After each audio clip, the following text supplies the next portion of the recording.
ఈరోజు మాట్లాడుకుంటున్న ఆలయం అగ్నితో స్నానమాచరించే అమ్మవారికి సంబంధించిన ఆలయం. అయితే ఈ ఆలయానికి పైకప్పుండదు. 24 గంటలు దర్శించుకోవచ్చు.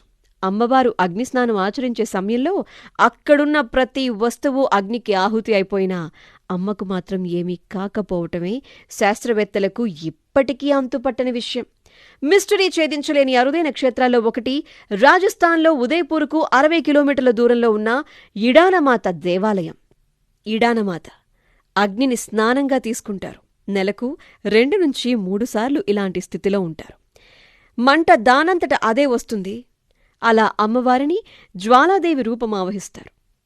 అమ్మవారు అగ్నిని స్నానం ఆచరించేటువంటి ఆ సమయం, పరమ పవిత్రమైన ఆ దృశ్యం, ఆ అద్భుతాన్ని చూసేందుకు భక్తులందరూ తండోపతండాలుగా వస్తూ ఉంటారు. అయితే ఎలా వస్తుందో తెలియని ఆ మంటల్ని చూసిన వారికి సకల పాపాలు పోయి అదృష్టంతో పాటు పుణ్యం చేకూరుతుందట.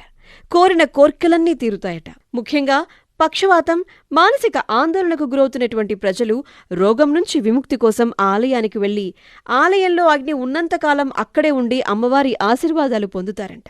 ముఖ్యంగా సంతానం కోసం అక్కడున్నటువంటి త్రిశూలానికి ప్రత్యేకమైన పూజలు చేస్తారట. ఆరావళి పర్వతాల్లో కొలువు తీరిన ఇడాన అమ్మవారి ఆశీస్సులు మనపై కూడా ఉండాలని కోరుకుందాం.